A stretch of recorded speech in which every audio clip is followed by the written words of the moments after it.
우리가 인체의 구조가 영혼과 육체로 되어 있는데 지금 우리가 영혼에 관하여 지금 공부를 하고 있습니다. 영혼의 기원은 뭐냐? 어떻게 영혼이 우리가 영혼을 갖게 되었는가에 관해서 우리가 지금 공부를 하고 있습니다. 지난 시간에 우리가 헬라 철학의 관점에 관해서 공부를 했고요. 또 이제 오늘은 이제 서방교회와 동방교회의 그 관점의 그 차이점에 대해서 좀 잠시 이렇게 하도록 하겠습니다.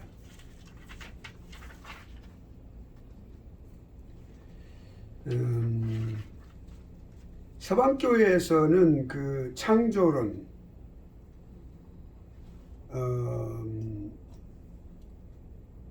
창조론이 많이 강조가 되었어요. 그러니까 창조론이 뭐죠? 하나님께서 사람을 개개인이 태어날 때 하나님께서 그 각각 그 사람에게 영혼을 창조하여 주신다. 이것이 사실은 우리 이제 학자들이 거의 대부분 학자들이 이걸 받아들이고 있고 또 교회들이 또한 받아들이고 있는 그러한 견해입니다. 하나님께서 각자에게 태어날 때 영혼을 하나님께서 주신다. 창조해서 주신다. 서방교회 초대교회 당시에 그 서방교회는 로마를 중심으로 서방교회입니다. 그리고 동방교회는 지금 터키 이제 이스탄불 중심으로 해서 그쪽에 터키에 있는 지금 동방 정교회를 말합니다. 그리고 서방은 이제 로마 카톨릭을 말하고요. 그래서 그 많이 이렇게 그런 사상이 더욱더 잘 믿어졌고 제롬과 같은 그런 훌륭한 14세기 유명한 그런 훌륭한 신학자도 그거를 잘 믿었고 그랬습니다. 또 터툴리안이 누구죠? 삼위일체라는 단어를 신학적인 단어를 학술적인 단어를 맨 처음 사용했던 학자가 터툴리안입니다. 이렇게 어떤 거냐면 창조론 말고 또 유전론을 그렇게 또 시작을 해서 주로 서방교회에 거기에 이제 자리를 잡는 그런 현상이 있었습니다. 그러니까 유전론이 뭐냐? 그러면 사람의 영혼을 볼 때 그 영혼이 육체와 같이 육체가 번식을 하죠. 생산을 통하여. 그러니까 부부의 그 사랑을 통해서 번식하는데 그 유전을 통해서 또 이제 영혼도 이렇게 전해진다. 근데 이건 상당히 많은 문제점을 가지고 있습니다. 나중에 이제 자세하게 공부를 하겠습니다. 사람의 본질이 그러니까 전체적으로 창조되었다고 하는 것이죠. 그러니까 인류가 생육하고 번성할 때, 증가할 때 점점 개인적으로 이 영혼을 갖게 되었다라고 하는 걸 이제 그 실제론이라고 하는데 관념론의 반대가 되는 실제론입니다. 그 실제론을 이제 주장을 하게 되었고 그런데 사실은 창조론이 더욱더 지배적으로 더욱더 학자들과 교계에 이제 받아들여지게 되는 그런 계기가 되었다. 이렇게 말할 수 있습니다. 그러면 종교개혁 이유는 어떠냐? 종교개혁 이유는 어떠냐? 또 그 이유, 종교개혁과 그 시대 이유는 어떠냐? 보면은 특히 루터가 이 유전론을 많이 이제 그 주장을 했고 찬성을 했어요. 그래서 루터교회들이 지배적으로 유전론을 많이 받아들이게 되었습니다. 근데 이제 그러면 개혁주의의 출발에 였던 칼빈, 존 칼빈은 어떻게 무엇을 주장을 했냐, 무엇을 했느냐 그러면 지지했느냐, 창조론을 지지했어요. 칼빈뿐만 아니라 거의 많은 이제 종교 개혁자들은 그랬고 그것이 정통성을 가진 그러한 정설로 받아들이게 됐어요. 개혁주의 신학이 보편적으로 받아들이는 견해가 뭐냐? 창조론입니다. 여기 우리가 이제 각계로 이제 전부 들어가겠습니다. 견해들이 이제 첫째 선제론. 선제론이 쉽게 말해서 한마디로 말하면 이렇게 영혼이 이 땅에 지금 우리가 영혼의 기원에 관해서 공부하고 있습니다. 영혼의 기원. 예. 자, 그런데 그러면 선제론이라는 게 뭐냐?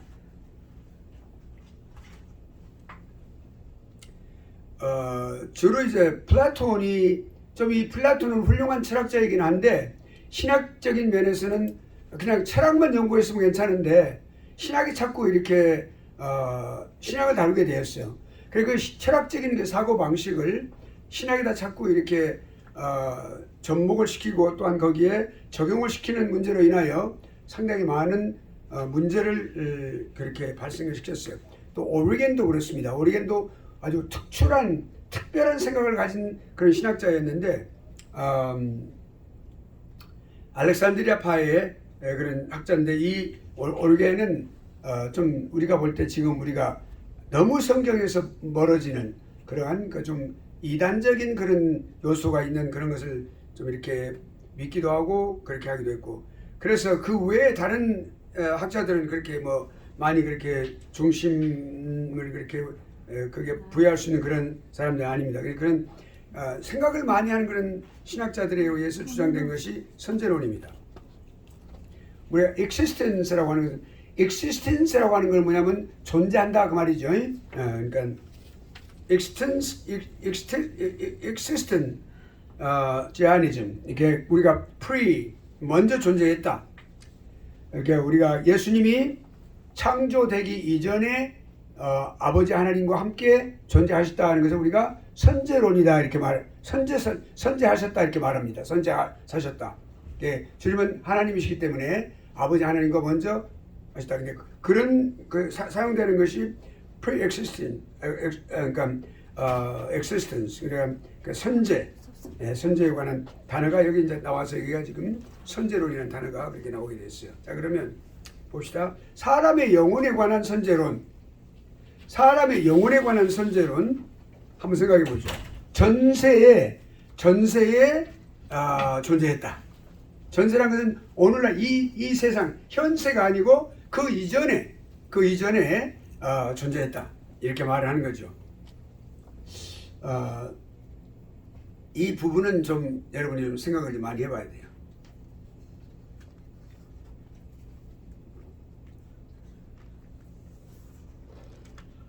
불교에서 그 윤회에 관한 이론도 이와 같은 어떤 본질적으로 같은 면을 갖고 있고, 그러니까 이 플라톤이 먼저 주장을 해서 오르겐이 또 이렇게 이어받고 그랬는데 이게 상당한 문제점이 있는 것인데, 그러나 일단 우리가 한번 생각해 봅니다.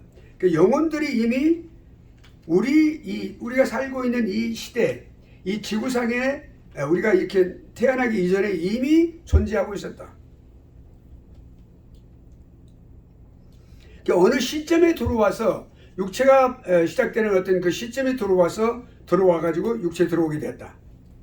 그래서 현재 우리가 갖고 있는 그런 영혼들이 되었다. 라고 하는 그런 이론을, 이 견해를 이 플라톤이 주장을 했어요. 플라톤의 가장 중요한 이론은 뭐냐면 이원론입니다. 이원론. 육체와 영혼을 분리시켜서 생각하는, 그래서 영혼을 형이 상학적이고 상당히 선하고, 그러나 육체는 형이 하학적이고 좀 이렇게 야하고 추하다. 또 악한 면을 갖고 있다라고 그렇게 해서 아주 구별하는 그런 주장을 많이 했는데, 그러니까 특히 이제 이 오리겐은 플라톤이 주장한 그 선제설을 갖다가 더 발전시켜 가지고 오케이, 우리 영혼이 옛날에 전생에서 그러니까 전생에서 지은 범죄가 많이 있었다. 죄를 많이 지었다. 아주 불교적인 그러한 그 윤회설과 아주 상당히 상통하는 그런 면이 있습니다. 자, 그런데 이 세상에서 그러니까 우리 인간은 죄인으로 시작하는 것이다. 오케이? 죄인으로 시작하는 것이다. 그러니까 이제 이 땅에서 과거에 이미 존재했던 시절의 전생에서 죄를 지어왔기 때문에 우리 영혼과 육체가 이렇게 합해져서 여기서 이 땅에서 인간으로 살 때 그 죄의 대가를 받고 살아가는 것이, 그래서 인간은 우리가 불교에서 고해라고 그러죠. 인생은 고해라고 그러죠. 인생은 한마디로 말해서 고해다. 그 고해라고 하는 말은 아주 고통스러운 바다와 같다, 그렇게 말을 하고 있어요. 저 불교 신자는 아닙니다. 근데 그건 이렇게 우리가 생각해보면 그거 막 상당히 많은 상통하는 점이 있어요. 그래서 이 세상은 죄로부터 시작을 해, 그 죄를 받는 형벌로 시작하는 것이다. 일생이라고 하는 것은 고된 것이다 라고 말하는데, 이 선제로는 성경적이 아니라는 것을 여러분 분명하게 알아야 됩니다. 넘어가겠습니다. 그 정도로 하면 충분해요, 우리가. 예. 그리고 우리가 성경에서 가장 지원하고 있고 성경적인 그런 그 견해를 우리가 더 많이 시간을 집중하고 투자하는 것이 필요하겠죠. 선제서는 이 정도로 지나가면 됩니다. 자, 그러면 반대 이 이론이 왜 잘못되어져 있는가를 우리 한번 생각해 보도록 하죠. 무조건 비성경적이다라고 말하는 것보다도, 그러니까 우리가 하나님께서, 자, 성경은 뭐라고 말을 해요? 우리 영혼의 시작을 뭐라고 해요? 형상과 하나님의 형상, the image of God. 그러니까 하나님의 형상과 우리 영혼을 완전하게 결부시켜서 이야기를 하고 있습니다. 그러니까 최초의 인간이 창조가 될 때, 하나님께 창조하실 때 육체를 이렇게 아주 최고의 최상급의 흙가루로 만드셨어요. 인간은. 그랬다고 그랬죠. 그냥 보통 흙이 아니고 그냥 여기서 그냥 사부를 한뚝 떠가지고 이렇게 아직 손으로 떠가지고 이렇게 아니라 가장 최고의 흙가루, 아주 the mist of ground, 그러니까 땅에 아주 가장 이렇게 훌륭한 최상급의 그 이제 흙을 가지고, 그게 루터의 견해예요. 그것이 이제 많은 지지를 받고 있는데, 그 만드셨는데 뭐 살아있는 존재가 아니에요. 그냥 만들어놨어. 하나님께서 하나님의 호흡을, 숨결, 그 호흡을 breath 그러면 숨을 쉬다 그 말이고, breath 그러면 모행사죠. 숨을 딱 넣어 주셨어요. 그것이 뭐냐면 하나님 형상을 집어넣으신 거예요. 영혼의 가장 핵심적인 거, 의와 진리와 거룩함, 그 세 가지를 딱 집어넣으신 요소를. 그러니까 우리 영혼은 하나님 형상대로 지음을 받은 거예요. 그러면 그 형상대로 지음을 받았다고 하는 이 존귀한 존재라고 하는 그 사실을 이 선제서는 완전히 무시하는 거예요. 우리가 객관적인 면에서 이걸 볼 때 타당성이 없다고 말이니까 이 선제서는 없다고 말입니다. 타당성이 없어. 왜냐하면 인간뿐만 아니라 모든 우주 만물이 하나님의 창조의 역사에 의해서 창조됐다는 사실을 이거는 부정하고 들어가기 때문에 출발이 잘못됐다고 말입니다. 또 영혼이라고 하는 것은 육체가 없이 존재했다, 나중에 육체를 취하였다라고 말하는 게 잘못된 거예요. 하나님은 육체를 만들어 놓으시고, 그리고 영혼을 불어 넣으시고, 그게 영혼과 육체가 함께 있음으로써 살아있는 생명이 되었다 그랬거든요. 생명이라고 하면 living being이라는 뜻이에요. 물론 살아있는 영혼이라는 그런 뜻인데 그렇게 번역을 해서 우리 말은, 그러나 그 원래 원어로 본다면 살아있는 존재, living being이라고 말이에요. 살아있는 존재라는 뜻인데 그거가 완전히 다르다고 말이에요. 그러니까 육체가 있었는데 그 전생에부터 존재했던 영혼이 쭉 와가지고 죄를 짓고 와가지고 딱 육체 들어오니까 이 육체가 태어나면서 뭐라고요? 그 어느 시점에 딱 함께 합쳐가지고 태어났는데 죄로부터 죄인으로 태어났다고 하는 사실은 우리가 아담 이후의 사람들로서는 알아요. 그건 맞죠. 그런데 그러니까 우리가 형벌을 받으면서 산다. 불교적인 용어로 고해를 우리가 헤엄치면서 산다. 라고 똑같은 그 의미를 우리가 부여한다고 하는 것은 잘못됐다고 하니까. 나중에 육체를 취하였다? 아니에요. 지금 그렇게 말씀하고 있지 않죠. 그러니까 육체가 없는 사람, 완전한 존재가 그 영혼 자체가 사람이요. 여기 땅에 있는 육체만을 취하였을 뿐이야. 그걸 사람이라고 말을 했어요. 그러니까 선지하고 있는 이미 존재하고 있었던 영혼이라고 말해. 그 영혼 자체를 하나님 사람이라고 말하는데, 사람이라고 말하면 우리가 사람이라는 존재를 living being, 그러니까 human being이라고 말할 때, human being이라고 하는 것은 절대로 육체 하나만 가지고는 말할 수 없어요. 사람이라고 하면 육체만 가지고 말할 수 없어. 영혼과 육체가 함께 있어야만 살아있는 존재예요. 그래서 사람이 죽음이라고, 지난번에 우리가 죽음에 관해서 말했죠. 죽음이라고 하는 것은 영혼과 육체가 분리되는 것을 말하는 거예요. 그러니까 정확한 견해는 그렇다고 말이죠. 정의가. 그러니까 여기 지금 이 내용에서는 그러니까 육체가 없는 사람을 완전한 존재로 본다? 잘못된 견해예요. 그러니까 영혼만 있어도 안 되고 육체만 있어도 안 되는 거예요. 영혼과 육체가 함께 있어야만 살아있는 존재가 되는 거예요. living being이 되는 거죠. 우리가 살았다, 사람이라고 말할 때는 영혼과 육체를 함께 말하는 거예요. 그러니까 그 사람은 죽었다 그럴 때는 영혼이 죽었다는 말을 하는 게 아니고 육체가 죽었다는 말하지 않아요. 영혼은 불멸하기 때문에 영혼이 사는데, 육체가 죽었다는 말이 그런 말을 의미하는 게 아니라 그 사람이 죽었다라고 말을 해요. 여기 김철수가 있는데 김철수 그 육체가 죽었어 이렇게 말하는 사람이 있어요? 아니죠. 그 육체가 죽었어 라고 말 안 해요. 그 김철수가 죽었다고 말해요. 그 사람이 죽었다고 말을 하죠. 그건 뭐냐면 영혼과 육체가 분리되는 걸 말하는 거예요. 성경이 그렇게 말하고 있어요. 분리되는 거. 자, 그렇다면 우리가 이 지금 선제로는 잘못되었다라고 하는 걸 우리가 알 수가 있죠. 또 사람과 천사를 한번 생각해 보니까 천사는 어떤 존재예요? 영적인 존재죠? 천사는 육체가 없어요. 물론 육체의 모양을 입고 하나님께서 보내실 수 있어요. 가브리엘 천사도 그랬고, 사람 형상으로 보낼 수 있어요. 하나님께서 특별한 어떤 메시지를 보내는 메신저 역할을 하기 위해서. 또 우리 하나님께서, 성자 하나님 예수 그리스도께서 이 땅에 오셔서 성육신 하시기 이전에 구약시대에 나타나신 때가 있었어요. 그 성경에는 그것을 이제 천사라고 말하기도 하고 또 이렇게 사자라고 말하기도 했어요. 또 여호와라고 말하기도 했어요. 이 땅에서 딱 사람과 아브라함과 만나기도 하셨고, 이렇게 나타나신 하나님, 그러니까 세오파니라고 그래요. 그거를 이제 신학 용어로 세오파니, 하나님의 현현. 하나님의 현현이라고 하는 관점에서 볼 때 반드시 구약 세계에서 구약에서 나타나신 하나님은 성자 하나님이세요. 제2위 하나님. 2위 하나님만 사람의 모습으로 나타났어요. 그러니까 자, 그러면 여기가 그 천사가 있어. 천사는 영적인 존재예요. 육체를 갖고 있지 않아요. 그 육체를 갖고 있지 않는 존재를 갖다 우리 사람과 동일하게 말하는 이것은 잘못되었다. 성경적으로 잘못됐다. 그걸 말하는 것이죠. 지금 우리가 선제론에 관한 이것은 잘못되었다고 하는 것을 우리가 지금 이제 좀 더 구체적으로 이걸 지금 우리가 지적하고 있는 겁니다. 그 다음에 사람들이 생각할 때, 우리 사람이 생각할 때, 우리가 태어난 사람들이 의식적으로, 무의식적으로 또는 의식적으로 생각할 때 어떻게 생각해요? 사람이 태어날 때 영혼과 육체로 태어났다라고 말을 해요. 우리는 영혼을 가지고 태어났다라고 말을 해요. 태어날 때 영혼과 육체를 태어났다. 처음부터 출발부터.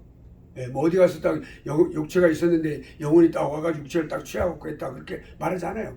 사람이 태어났다, 아이가 태어났다 그러면 딱 우리가 자의식적으로 영혼과 육체가 있다라고 그냥 그렇게 생각을 해요. 꼭 반드시 이게 신학을 공부하고 하나님 말씀 공부하지 않은 사람들이 할지라도 일반적으로 모든 사람들이 이렇게 자의식이 있어요. 그걸 자의식이라고 그래요.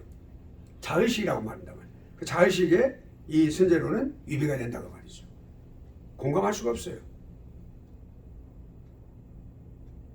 그러니까 또 하나는 이렇게 생각해요. 지금 여기 지금 선제설에서 뭐라고 말하냐면, 선제론에서 뭐라고 말하냐면, 영혼이 육체가 하면서 그 살아있는 일생이, 라이프 스팬이, 생애가 전부가 형벌을 받는 그런 죄를, 전생에 죄를 지어왔기 때문에 형벌을 받는 것이다라고 말을 해요. 플라톤과 또는 오르겐의 지금 이 주장입니다. 그러면 그렇게 말을 해요. 그러면 뭘 말합니까? 육체가 그러면 영혼이 담겨져 있는 감옥과 같은 존재가 되는 거 아니겠어요? 그렇게 말한다고 말해요. 그러니까 아니란 말이죠. 우리 육체가 영혼의 감옥입니까? 아니죠. 지난번에 우리가 인간의 구조에 대해서 2분선과 3분선에 대해서 우리 공부했어요. 우리 2분선에 와서 공부를 할 때 우리 육체는 영혼을 담을 수 있는 아름다운 용기로 만들어졌다. 그러니까 우리 육체도 하나님 보시기에 아름다운 존재였다. 하나님께서 우리 인간을 만들어 놓고 여섯째 날에 우리가 인간을 창조했을 때 하나님 보시기에 심히 좋았더라 그랬어요. 그럼 뭘 말이요? 영혼만을 말씀하시는 게 아니고 육체 또한 아름다웠어요. 가장 아름다운 거. 육체 생김새뿐만 그러니까 육체뿐만 아니라 육체가 할 수 있는 모든 일들, 그 모든 일도 하나님께서 그렇게 만드셨는데 그것이 심히 좋았다 그랬어요. 그럼 여기 선제론에서 틀리죠? 예. 죄악을 갖다가 죄악의 형벌을 가지고 일생을 살아간다. 그럼 얼마나 인간을 비하시킨 그런 결과를 가져왔을까? 이거는 왜 그러냐면 플라톤의 이원론 때문에 그래. 이원론 때문에.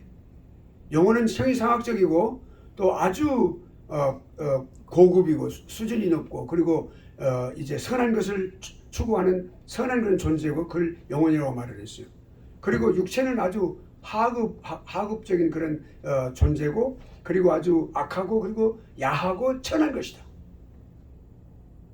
그렇게 해서 이 선제론을 만들어낸 거예요. 아주 영혼을 아주 그냥 특별한 어떤 그냥 아주 신적인 존재로 만들어가지고 육체를 취하였다라고 말한단 말이에요.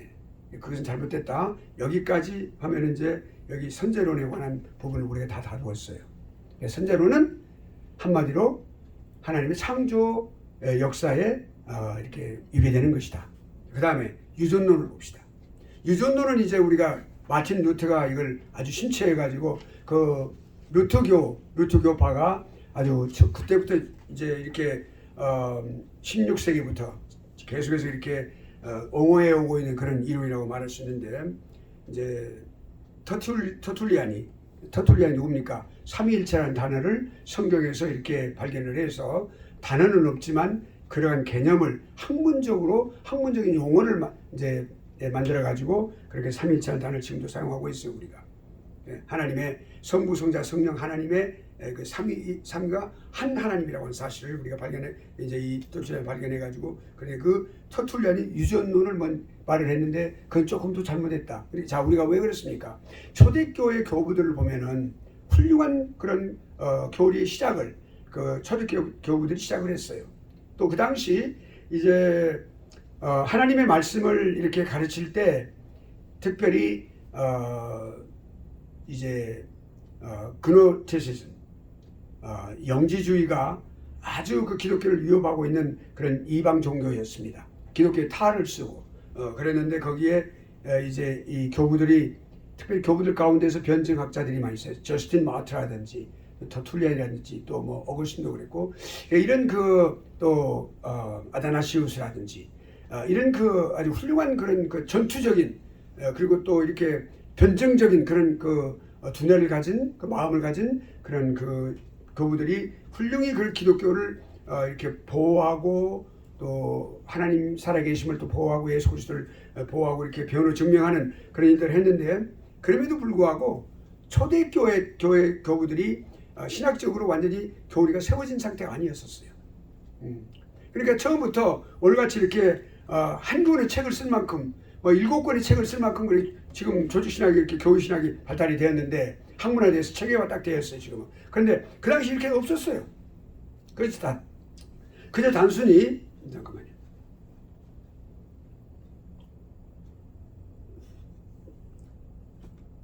단순히 그냥 이렇게 맨 처음 어떻게 시작됐냐면 이 교리라고 하는 것이 도그마가 어떻게 시작됐냐면 맨 처음에 이렇게 그 잘못된 사람들이 말하고 있는 것에 대해서 이제 우리 기독교를 변호하고 증명할 수 있는 그리고 분명한 선언이 필요했었어요. 그러니까 센텐스 하나 내지 2개씩. 예수 그리스도는 하나님의 살아계신 하나님의 독생자 아들이다. 성육신하신 아들이다. 이렇게 한다든지 예를 들어서 예수 그리스도께서 십자가에 죽으심으로써 우리가 우리 하나님 주님께서 이렇게 화목제물이 되셨다라든지 이런 어떤 그런 아주 짤막짤막한 그런 문장들을 스테이트먼트를 만들기 시작을 했어요. 그거를 다 보완을 했어요. 그러면서 그게 도그마가 생기기 시작을 했어요. 교리가 생기기 시작을 했어요. 그러니까 오늘날 우리가 교리를 설교한다든지 교리적인 설교, dogmatic preaching이라고 말하는데 그거 반드시 필요해요.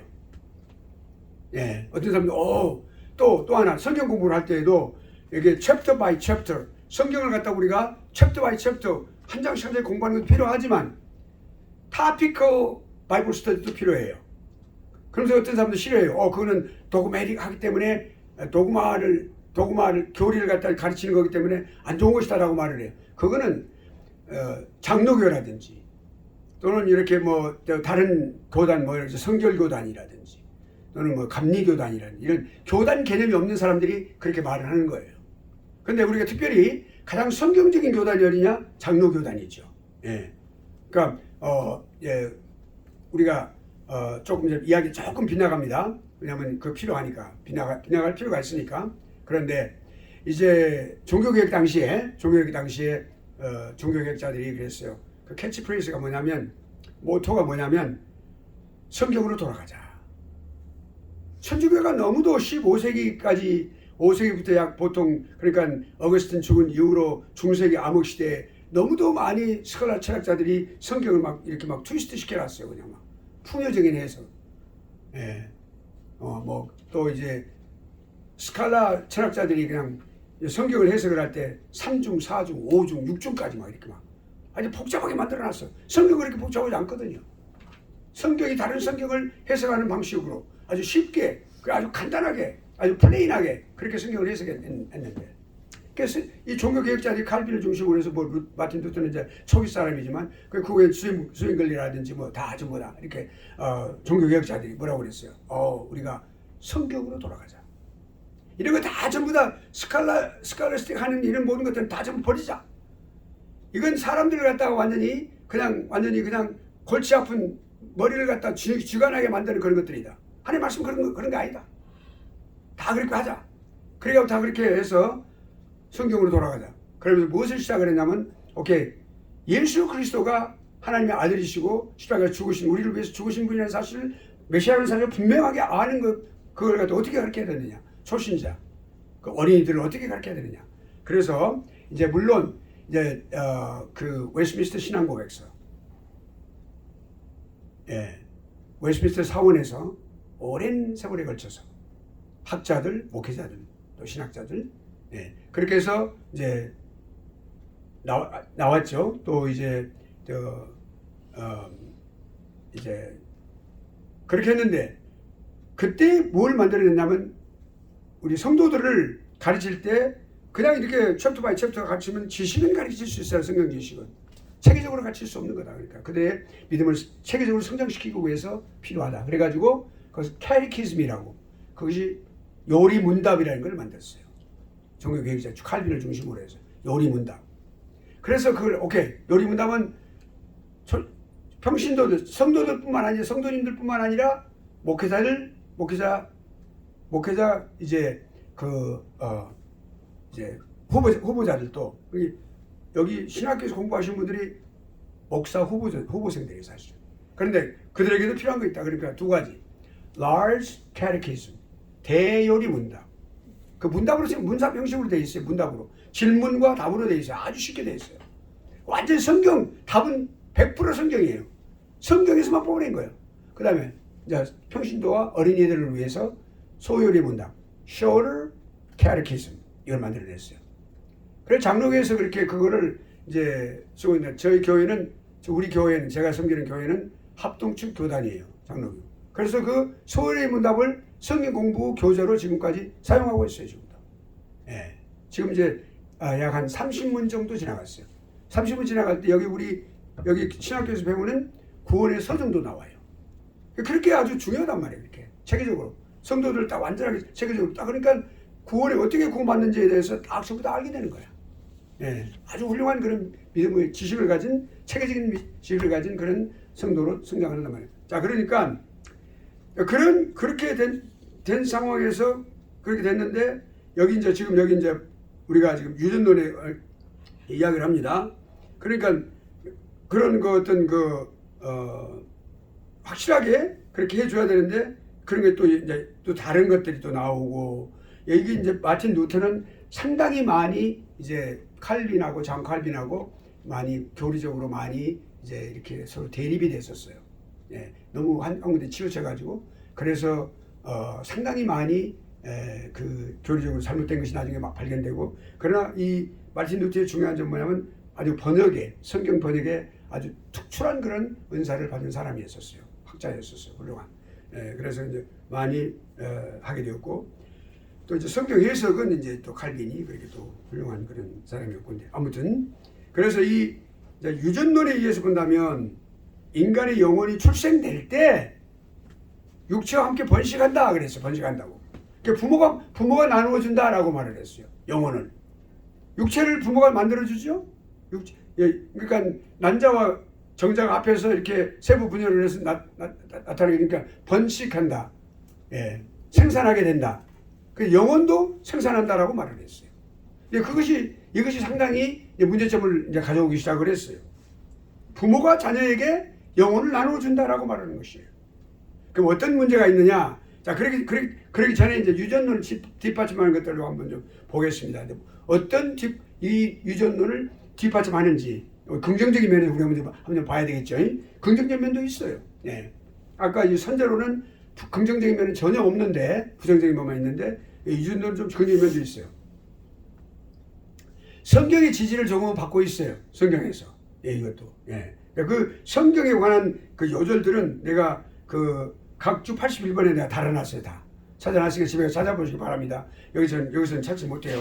그러니까 창세기 2장에서 또 46장에서 또 고린도전서 11장 또 이제 히브리서 7장 이 말씀드리면 복습하면서 집에 가서 공부하면서 이걸 다 찾아보시기 바랍니다. 그 다음에 성경에 지지받는데 그 내용을 한번 봅시다.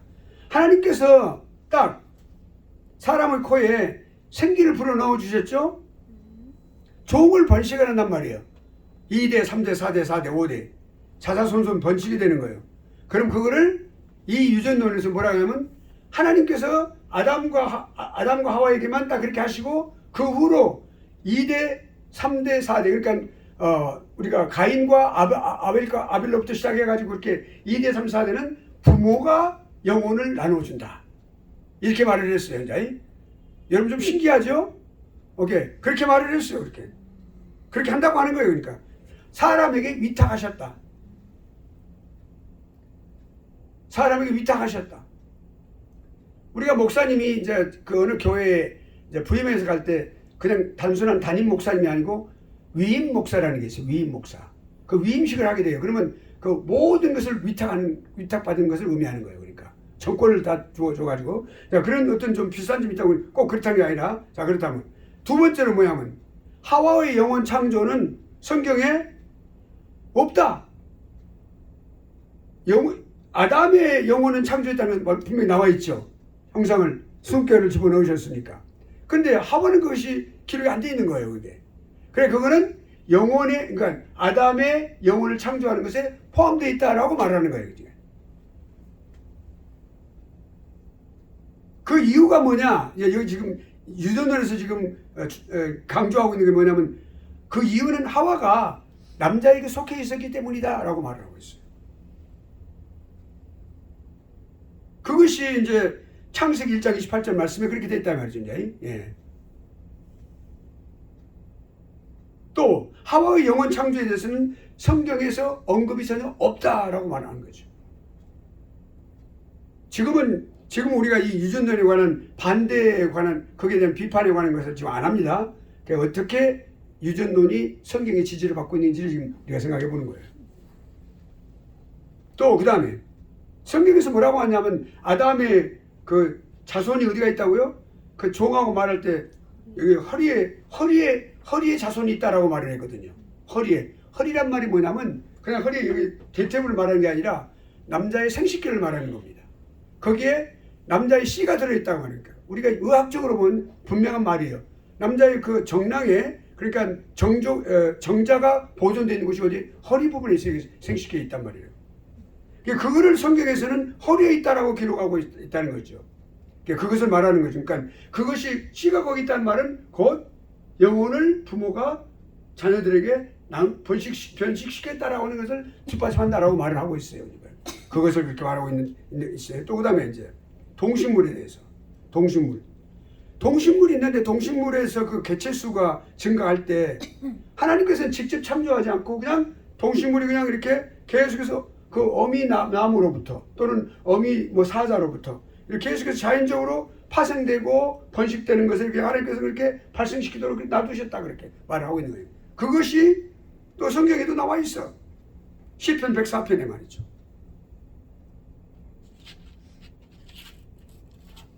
또 그 다음에 가족적인 면을 한번 생각해 볼까요? 우리 가족.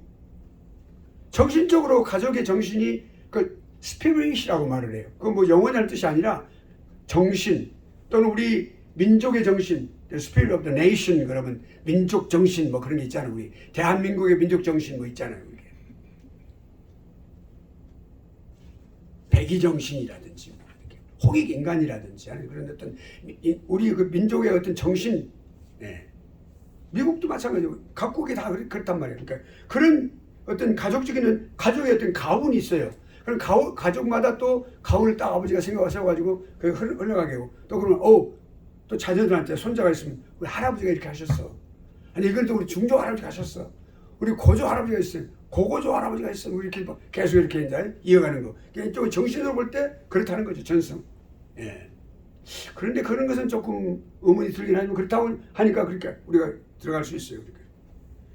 이런 특성들이 반드시 부모가 자녀들을 갖다가 가정 교육을 시켜서 되는 게 아니거든요. 그냥 이어져 가는 거예요. 그냥 이렇게. 그냥 이어져 가는 거예요. 그냥. 가족이 딱 단결해가지고 그냥 딱 한꺼번에 움직이고 그 정신을 이어받고 그냥 그렇게 이어가는 거예요. 자연스럽게.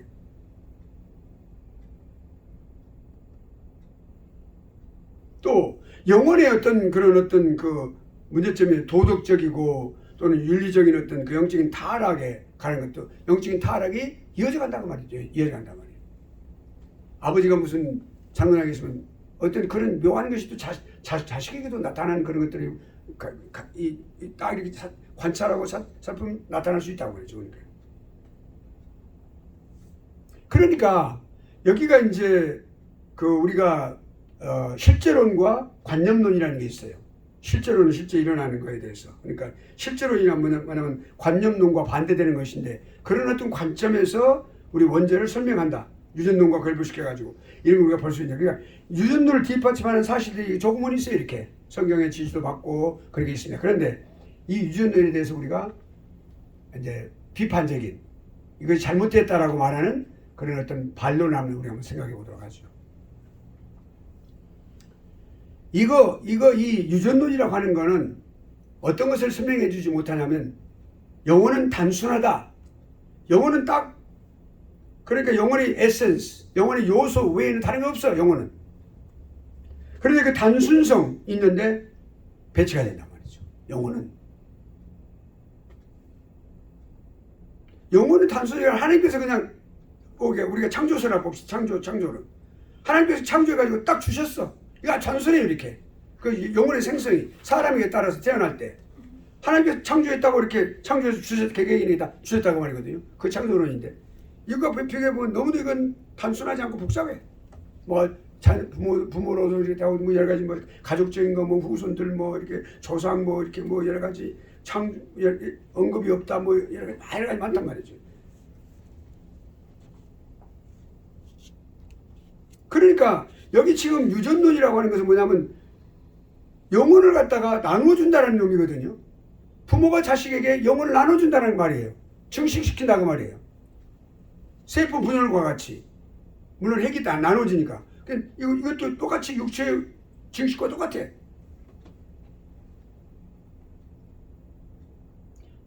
propagation이라고. 이건 이렇게 그냥 증식된다 이렇게. 예, 이렇게. 영혼이 증식된다? 부모로부터? 부모 영혼으로부터? 뭐 마치 떡을 나눠주듯이 반죽을 갖다 띄어서 나눠주듯이 이렇게 그걸 지금 말하고 있는데 그걸 의미한다고 말해요. 그렇지만 영혼이 어느 쪽 부모로부터 기원했는가? 아버지로부터 받았냐? 어머니로부터 받았냐? 이게 나타나지 않아. 여기 이 유전선에는. 아버지로부터 유전되었냐? 어머니로부터 유전되었냐? 모른단 말이에요. 그게 명시가 되어 있지 않아요. 유전론에. 지금 우리가 이거 인간의 구조에 대해서 아주 지금 아주 심도 있게 깊이 지금 공부하는 거예요. 이런 심도 있게 공부하는 시간, 다른 시간 없어요. 인간의 구조에 대해서. 인재론입니다. 이번 학기가 인재론이죠. 예. 없어요. 그런데 그걸 누구로부터 그 유전이 되었느냐? 어떤 방식으로 되었느냐? 없어. 그렇게 기록이 안 돼 있단 말이에요. 나와 있잖아 이것이. 그냥 유전되었다라고 말하는 거예요. 또 그것이 그러면 아버지의 유전된 영혼, 어머니로부터 유전된 영혼이 합성되었느냐? 아니면 그게 따로 들어있느냐? 그 영혼 속에 그 따로따로 아버지 요소와 어머니 요소가 그대로 있느냐? 아니면 합해졌느냐? 이것도 기록이 없어. 합성이냐? 아니면 분리가 되었느냐? 합성이라고 하는 것은 뭐예요? composition, compose라는 것은 합하다, 합성하다 그런 뜻이죠. 예. 답이 없어요. 답을 얻을 수 없는 거예요. 그런 난제가 있단 말이죠. 또 이것이 하나님께서 창조를 하실 때 6일 동안에 딱 창조를 하셨어요. 마지막 날 딱 하나님께서 딱 창조를 하셨어요. 그걸로 창조가 끝났어. 창조라는 것은 영혼이 포함되는 거예요. 육체도 포함되고. 그런데 그 6일 창조론에 위배가 되는 거죠. 왜냐하면 지금도 계속 부모가 창조자가 누구냐면 하나님이 아니라 부모가 되는 거예요. 이것은 영혼 유전론이라는 것은 부모가 창조자가 되어버리는 거예요. 그 창조가 지금도 계속되고 있다는 걸 의미하는 거예요. 이게 잘못됐단 말이죠. 아주 심각한 이게 핵심적인 잘못이에요. 지금도 창조가 계속되고 있다? 아니에요. 창조 사역은 다 끝났거든요. 이걸 설명을 못하는 거예요. 이것은 점점 이제 점입가격으로 점점 깊이 들어가는 거죠. 그러니까 그러면 이제 유전론자들은 그걸 갖다 답변을 뭐라고 말하냐면, 오케이, 하나님께서 창조 6일 동안 창조하셨는데 그 이후로는 직접 관여하지 않고 간접적으로 간접적으로 거의 정식되도록 하시는 것이다. 식물과 동물과 우리 인간을 동일하게 보는 거란 말이에요. 이게.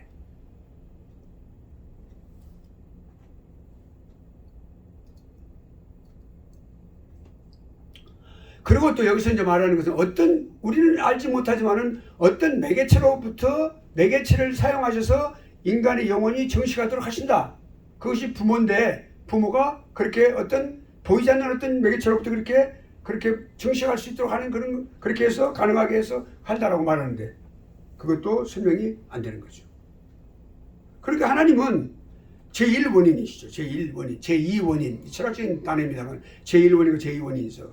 그리고 제1원인은 하나님이신데 제1원인을 가버렸어요. 제2원인이 막 주체가 돼가지고 지금 이걸 하고 있는 거예요. 그러니까 인간이 주체가 돼가지고. 그러면 우리가 인간이 딱 영혼이 있다. 우리가 자 봅시다. 영혼이 거듭난다고 하는 건 뭐예요? 예수 그리스도를 믿고 우리가 중생한다. 거듭난다고 하는 것은 뭘 의미해요? 완전히 성령 하나님의 역사지요. 100%다 그래요. 100%. 인간의 노력이 그거 없어. 인간의 공로는 없어요. 근데 그거를 설명을 못하는 거예요. 성경은 분명히 그렇게 말하고 거듭난다라고 말해요. 영혼이 거듭난다라고 말하는데 이건 거듭나는 것이 없어. 그게 없어. 그걸 설명을 못하는 거예요. 그러니까. 그리고 또 하나 있어요. 또 사람이 부모가 이렇게 정식을 해서 이렇게 마치 떡을 떼어주듯이 반죽을 나누듯이 나눠가는 물방울을 나누듯이 나눠가는 그런 것이 있다 그러면 원죄는 어떻게 되느냐? 아담의 원죄. 아담의 원죄는 어떻게 되느냐 말이죠. 아담에게만 죄책을 씌우고 자손들은 죄책을 받을 이유가 없죠. 그걸 설명이 안 되는 거죠.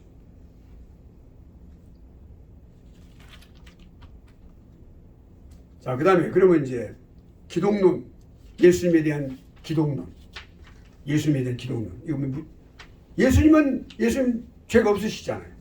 우리가 그건 잘 알죠. 아주 우리는 상식적으로 잘 알고 있어요. 예수님 죄가 없으신 분이에요. 근데 그 예수님이 인생에 죄가 없다고 하는 사실을 우리는 설명을 못해요. 이 유전론으로는. 네, 설명을 못해. 왜냐하면 마리아로부터 유전을 받았다고 설명을 해야 되기 때문에 예수님도 거기에 포함되기 때문에 주님도 죄가 있으신 분으로 판명이 되는 거예요. 아주 심각한 문제가 여기서 발생하는 거예요. 네. 주님의 인생도 죄악된 것이다. 죄악된 주님이 어떻게 십자가에서 우리 죄를 용서할 수 있겠어요? 죄를 대신 받을 수 있겠어요? 그 성경의 가르침에 이것이 위배된다고 하는 사실을 우리가 알 수 있어요. 여기까지. 자, 그러면 이제 그 다음에 세 번째, 여기 세 가지가 있어요. 그러니까 창조론을 봅시다. 창조론 상당히 많은 시간을 우리가 투자를 해야 됩니다.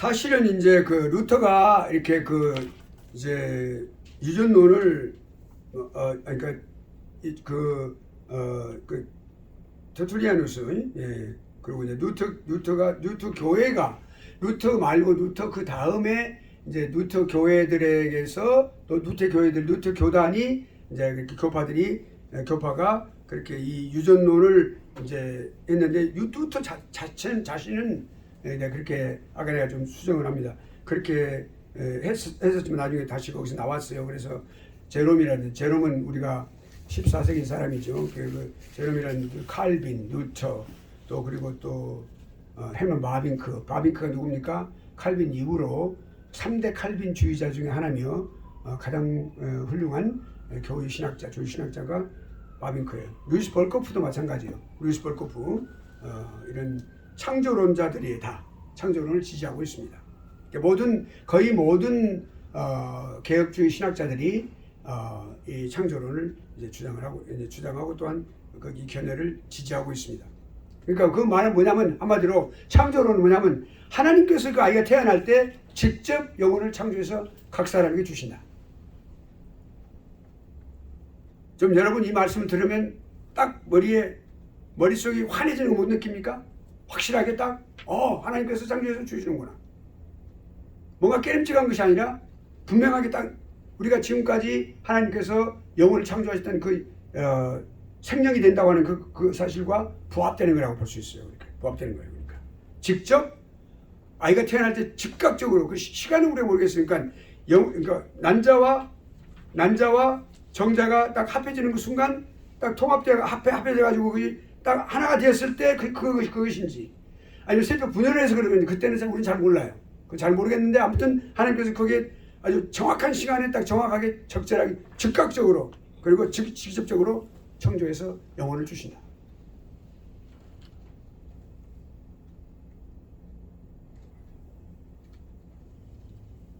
그리고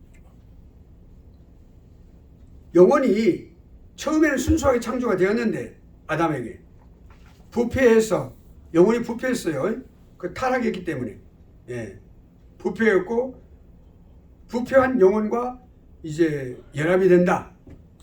왜냐하면 우리 그 원죄가 태어나는 자녀들에게 부모로부터 전가가 되기 때문에 그 전가라는 단어를 씁니다. 그 전가가 되기 때문에 그래서 그 죄인으로 그 죄를 갖고 있는 부패된 그 육체와 영혼이 이렇게 연합이 된다라는 것을 말하고 있습니다. 그러니까 어린 아이가 뱃속에 있을 때도 태어나기 전에 뱃속에 있을 때도 이미 정자와 난자가 합해진 그 직후부터 그때부터 이 아이는 생명으로 간주가 되는 거예요. 그러니까 우리가 어보션이라고 그래서 그 아이를 갖다가 이렇게 떼어내는 그런 건 절대로 안 된다. 그건 살인이죠. 그래서는 안 되겠죠. 그건 생명이에요. 그것도 그 정자와 난자 자체도 하나씩 있는 거지만 합해졌을 때 그는 아이로서 개체로서 사람으로서 그것이 출발하게 된다는 거예요. 하나님이 그 영혼을 주셨기 때문에 완전한 사람으로서 출발하는데 그거를 어보션 할 때 그러니까 우리가 뭐예요? 아이를 갖다가 뗀다고 뭐라고 하는 그거는 그러니까 살인이라고 말 죽이는 거겠죠. 그래서는 안 되겠죠. 자 그러면 그러니까 이렇게 영혼이 하나님의 창조적인 행동에 의해서 만들어지고 태 속의 어린이 그 어린이 그런 생명 부모들의 생명 만들어지고 이 생명이 죄 안에서 얻게 된다. 그러니까 죄인으로 태어나는 것은 분명하다라고 하는 것을 우리가 알 수가 있어요. 자, 그 다음에 이제 그러니까 태를 열어주신다라고 하는 말은 사람이 아이를 잉태한다고 하는 것은 하나님의 전적인 하나님의 능력에 의해서 시작되는 거예요. 그러니까 뭐 부모님의 사랑으로 인하여 되었다라고 말해 자연적으로 되어진다? 그렇지 않았고 그렇게 안 될 수도 있어요. 그러니까 자녀들이 결혼해가지고 몇 년째 돼도 아이를 못 갖는 경우도 있어요. 다 의학적으로 다 이렇게 조사해본 검사 다 해봐도 아무 이상이 없거든. 근데 아이가 태어나지 못하는 거예요. 그러니까 아이가 태어나는 것 자체가 뭐예요?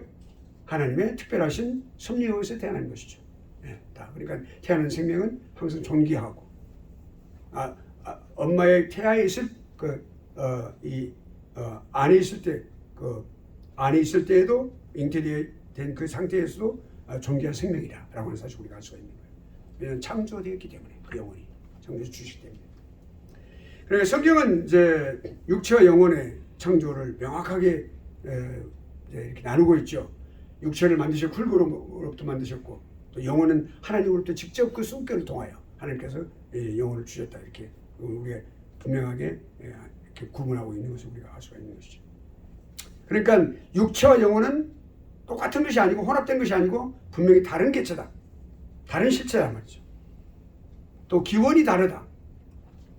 하나님은 그 흙으로 사람을 딱 만드셨어요. 이렇게 마스터피스, 아주 작품을 만드셨어.